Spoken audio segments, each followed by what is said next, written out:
ese es el tema, ¿no? Entre saber matemáticas y enseñar matemáticas. Ya toda la introducción, que no fue nada breve que hice, es parte de eso. ¿Qué hay entre este saber matemáticas y este enseñar matemáticas? Que se puede decir entre saber matemáticas y saber enseñar matemáticas.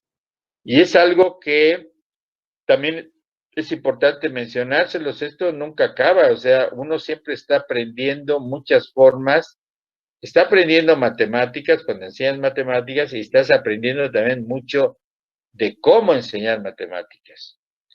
Hacer la conjunción entre el dominio que puedas tener de los contenidos matemáticos junto con elementos de carácter didáctico, no solamente de técnicas didácticas, sino elementos conceptuales teóricos de carácter didáctico, eso es lo fundamental, porque no te puedes quedar nada más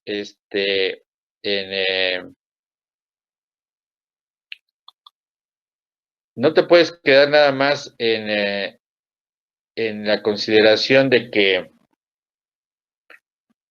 que sabes matemáticas y vamos a suponer, conoces ciertas técnicas didácticas. No, hace falta también manejar cuestiones de carácter teórico y metodológico sobre la didáctica de las matemáticas. ¿Sí se está viendo, doctor Aarón? Sí, doctor, sí se ve. Muy bien. Pues aquí están algunas de las consideraciones de partida que ya me adelanté en la introducción. El que sepas matemáticas no te asegura que sepas enseñar matemáticas. Espero que se vayan ustedes convenciendo de esto, ¿no? Para saber enseñar matemáticas se requiere, por supuesto, saber matemáticas. Ahora, ¿qué tanto? Bueno, eso uno dice, yo ya sé álgebra, pues ¿cómo no voy a enseñar matemáticas? ¿Cómo no voy a enseñar un curso de álgebra? Pues sí, pero siempre hay detalles de la propia álgebra que puedas aprender o que necesites aprender sobre la propia álgebra, aunque tú ya sepas o consideres que sabes lo suficiente, y no hay duda que puede ser así, lo suficiente para enseñar de álgebra, para enseñar álgebra. Y siempre está, insisto, la posibilidad de aprender nuevas cosas sobre la temática o sobre los propios contenidos matemáticos, aunque a veces sean contenidos aparentemente muy elementales. De tal manera que decimos que para enseñar matemáticas es condición, ya lo había mencionado, condición necesaria saber matemáticas, pero no siempre es condición suficiente. ¿Por qué? Porque otra vez, al dominio de los contenidos matemáticos hay que agregarle un cierto dominio sobre, no solamente sobre las técnicas didácticas o técnicas de aprendizaje, sino por elementos teóricos y metodológicos de la didáctica de las matemáticas. De tal manera que esa complementación es algo muy, muy importante que puede, nunca lo puedes asegurar del todo, propiciar que al estudiante lo intereses, le puedas buscar el modo de interesarlo en aprender matemáticas. Bajo la consideración, por ejemplo, que ocurre mucho, particularmente en estudiantes de secundaria y bachillerato, que tienen resistencias a aprender matemáticas, pero además, agregar, eso yo lo agrego, ¿no? Tienen resistencias a pensar. Y eso es gravísimo, ¿no? Porque dices, bueno, estos estudiantes no quieren aprender matemáticas. Sí, pero es que muchos de ellos ni siquiera quieren pensar, no solamente en matemáticas, sino en casi todo. En muchos otros de los aspectos que se tratan de enseñárseles, ¿no? Bueno, aquí ese aspecto quiero remarcar aunque sea brevemente, en la enseñanza de las matemáticas intervienen elementos teóricos y metodológicos referentes a aspectos tales, como ya he mencionado algunos, los cognitivos. Dicho de manera muy breve, ¿no? Los cognitivos tienen que ver con los procesos de pensamiento, con los esquemas cognitivos, con los esquemas, con las diferentes, digamos, aspectos que se presentan cuando se está intentando propiciar un aprendizaje, ¿no? Como también, de una u otra manera, lo que ya mencioné, la construcción del conocimiento. Intervienen aspectos históricos. La mayoría de las veces, este es un asunto que tiene un trasfondo muy fuerte, pues evidentemente lo voy a abreviar, ¿no? Que es que la mayoría de las veces los saberes matemáticos se le presentan a los estudiantes descontextualizados de la parte histórica. Es decir, como se dice en algunos teóricos de la didáctica de la matemática, se les presenta a los estudiantes en el aula de matemáticas como si ahí naciera ese conocimiento y ahí pervive, en el mejor de los casos, y ahí se acaba. Porque entre otros aspectos se dice, bueno, muchos estudiantes consideran que lo que se le está enseñando el profesor de matemáticas lo tiene que aprender ahí en el aula de matemáticas, pero que saliendo del aula ya no hay matemáticas, ¿no? Por poner un caso, históricamente el binomio al cuadrado, ¿dónde aparece?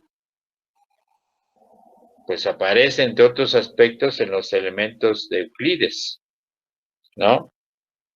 Pero se considera también por referencias históricas que pudo haber aparecido, digamos, a la hora de querer hacer una división de un terreno en partes, ¿no? Un terreno de una cierta área, dividirlo en dos partes, cada lado A y B, y luego después ver cuántas partes aparecen ahí para una determinada repartición. Y hay muchos otros elementos históricos que entran en juego. El contexto histórico es muy importante para propiciar los aprendizajes. Luego entran los aspectos epistemológicos. Lo epistemológico tiene que ver con lo que le es inherente al conocimiento matemático, lo que le es propicio, lo que es la génesis de ese conocimiento y lo que es la evolución, por decirlo así, la evolución epistemológica del propio conocimiento. Entonces, fíjense nada más ahí, detenernos en lo cognitivo, lo histórico y lo epistemológico, las interrelaciones que hay entre lo histórico y lo epistemológico, las incidencias que puede haber entre lo histórico y lo epistemológico en la parte cognitiva de los estudiantes. ¿Siempre con qué objetivo? Pues entre otros muchos es que incida la parte didáctica que involucra estos elementos y muchos otros, que incida en los aprendizajes de los estudiantes.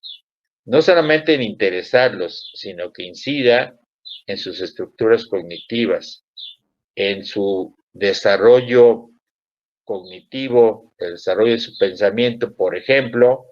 Ese es un tema muy amplio que incida en el desarrollo de su pensamiento matemático. Pero en el pensamiento matemático intervienen el pensamiento analítico, el pensamiento reflexivo, pensamiento crítico, entre otros. Y ese es una tarea del profesor de matemáticas. Cuando enseña matemáticas, precisamente una tarea es buscar propiciar el desarrollo, hablando en términos genéricos, el desarrollo del pensamiento matemático en los estudiantes. No solamente que aprendan las técnicas matemáticas, las técnicas o los procesos matemáticos, sino que vean o buscar que se vaya estructurando un pensamiento matemático con algunos de estos elementos que ya acabo de mencionar, aspectos analíticos, reflexivos, críticos. Bueno, me salto a las cuestiones de las preconcepciones y los obstáculos de aprendizaje, como ya mencioné algo al respecto en la introducción.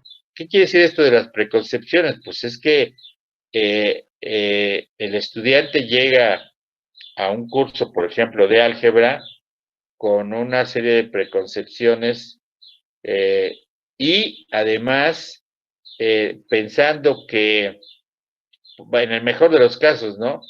Por ejemplo, que si ya sabe aritmética, bien, suponiendo que sepa bien aritmética, va a aprender bien, no va a tener ningún problema en aprender álgebra, ¿no? Como ocurre dando un salto fuerte, cuando ya un estudiante pasa de secundaria a bachillerato y dice, ya llevé un curso de álgebra. Entonces, cuando ve el primer curso de matemáticas en bachillerato que involucra álgebra, pues dice, ya me lo sé. Casi está reclamándole en algún momento al profesor, pues, ¿para qué me enseñas para qué me enseñas álgebra si ya lo sé? ¿Y qué es lo que ocurre? Que en la práctica hay muchos temas, muchos aspectos de álgebra que el estudiante no aprendió en secundaria, que tampoco las aprende suficientemente en bachillerato, y que llega a veces a nivel licenciatura con una serie de deficiencias terribles sobre álgebra. Espero que a ninguno de ustedes les haya pasado cuando llegaron a los primeros semestres de la licenciatura, pero con mucha frecuencia uno se da cuenta de las grandes deficiencias y carencias que tienen los estudiantes, particularmente sobre álgebra, pero también a veces sobre aritmética. De tal manera que ahí entran preconcepciones y obstáculos de aprendizaje. Un obstáculo de aprendizaje, por ejemplo, puede ser, aparte del que ya les mencioné de A más B al cuadrado, que creen que es una preconcepción que es igual a A cuadrada más B cuadrada, y es un obstáculo. Otro obstáculo de aprendizaje es, si yo ya, dice el estudiante, si yo ya estudié y aprendí, más bien dice que aprendí o aprobé álgebra en secundaria, por lo tanto, conclusión equivocada en muchos casos, sé suficientemente de álgebra para que ya no tengan aquí en bachillerato que enseñar álgebra. Obstáculo. Eso les impide muchas veces a los estudiantes aprender más adecuadamente el álgebra. Bueno, ya no tengo mucho tiempo en meterme, en explicar tanto esto que tiene que ver con las prácticas sociales y educativas. Las prácticas sociales y educativas que se dan en un medio educativo, como también lo menciono ahí, que se da en el aula, la forma de trabajar del profesor con respecto a los estudiantes entre ellos mismos, los estudiantes al respecto del profesor, la forma como el profesor les presenta los saberes matemáticos, la cuestión de los contextos de todo tipo, contextos sociales, importa dónde a veces la escuela misma esté ubicada. Por ponerle un caso que a lo mejor algunos de nuestros estudiantes que me están escuchando lo han visto, no es lo mismo tener una escuela rural que tener una escuela urbana.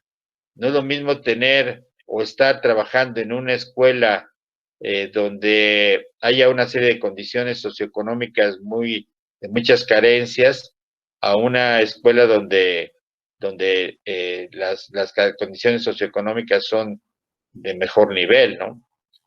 Pues porque de ahí provienen los estudiantes. Bueno, entonces, ahí, doctor Aarón, se ve esta otra diapositiva. Ya cambié. No, doctor, aquí no cambia. Uy, qué caray.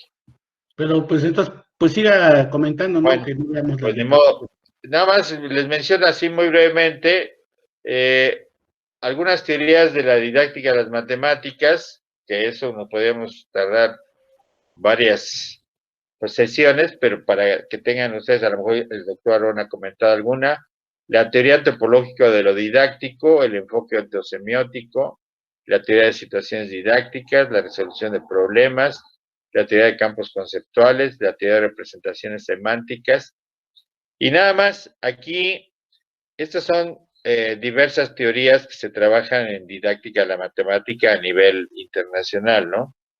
Y nada más para comentarles, por ejemplo, qué está entrando aquí en referencia a este tipo de teorías? Pues entra lo antropológico, lo semántico, lo ontológico, eh, los campos conceptuales, representaciones de carácter semántico, diferentes situaciones de carácter didáctico, y aquí está implícito en ocasiones aspectos, por supuesto, de carácter epistemológico, como lo que ya mencioné, y también de carácter histórico.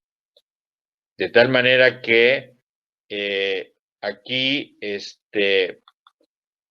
hay una muestra de algunas de las muchas teorías didácticas con las que interviene. Entonces, es deseable, no, aunque no a profundidad, que un profesor de matemáticas conozca parte de estas teorías en su formación, pues sí.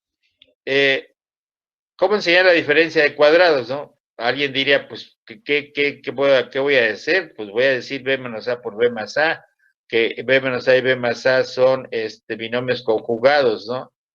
Y tal y tal y tal. Sí, pero siempre hay que pensar que, otra vez, que no es suficiente eso, y que puedes hacer referencia a contextos numéricos, geométricos, algebraicos, histórico y epistemológico. Siempre, de cualquier manera, bueno, no siempre, y no, además no es fácil. ¿Cambié de diapositiva, doctor, se ve o no?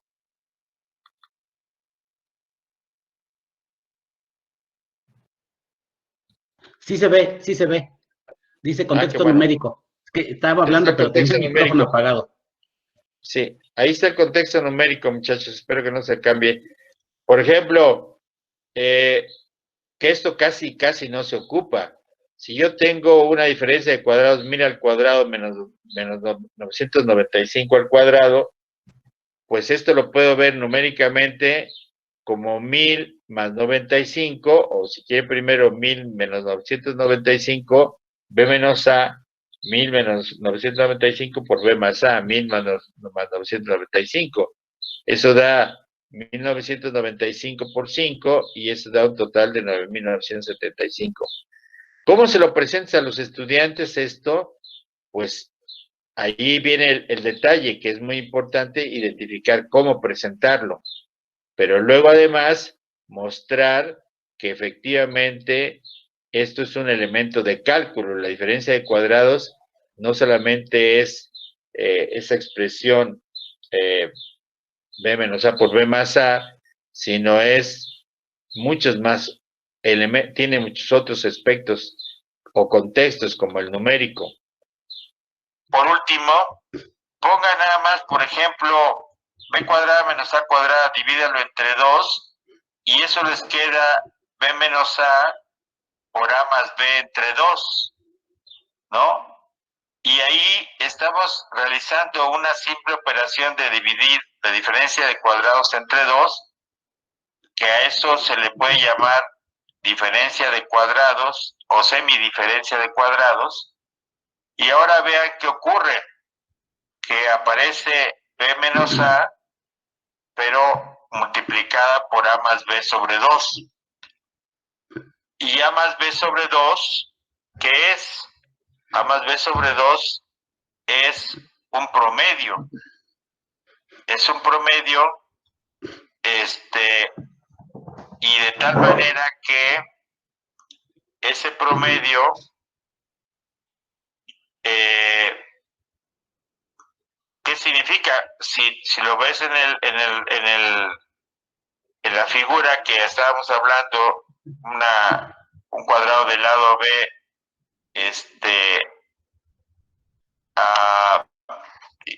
y otro, le quitas un cuadrado del lado A, la semidiferencia de cuadrados es correspondiente al área de un trapecio. Solo con esa simple división, ahora estás calculando el área de un trapecio, ¿no? Base mayor más base menor por altura sobre 2. Esa semidiferencia de cuadrados. Y por último, si pueden hacer, si pueden por favor escribir, que yo lo tenía en las diapositivas, si pueden escribir por favor la integral de a a b de x diferencial de x, pues les da x cuadrada sobre 2 y les queda b cuadrada menos a cuadrada sobre 2, ¿no? O sea, la integral de a b de x diferencial de x ya evaluada les da b cuadrada menos a cuadrada sobre 2. Y eso es a su vez b menos a por a más b sobre 2. Resulta que si ven ustedes la figura que estaría calculando el área bajo la curva, el área bajo, en este caso bajo la recta y igual a x o f de x igual a x, entre a y b, el área que está bajo la recta entre a y b, pues es el área de un trapecio. Y el área de un trapecio que la calculamos con la semidiferencia de cuadrados, b cuadrada menos a cuadrada sobre 2, que a su vez equivale a b menos a por a más b sobre 2.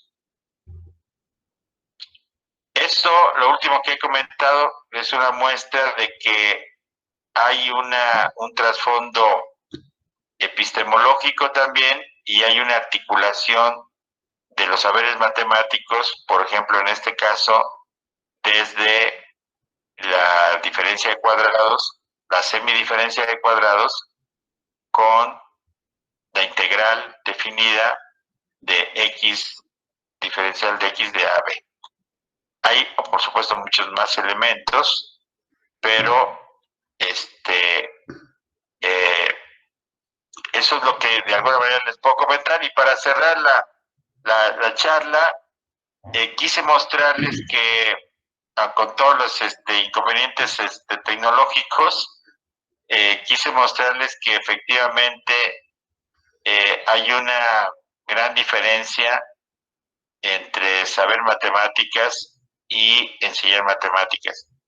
Y de tal manera que, bueno, pues sí, hay que siempre preocuparse por aprender aspectos de la didáctica de las matemáticas, complementarlos con lo que se sepa, el dominio de los contenidos matemáticos, para propiciar los aprendizajes de los estudiantes.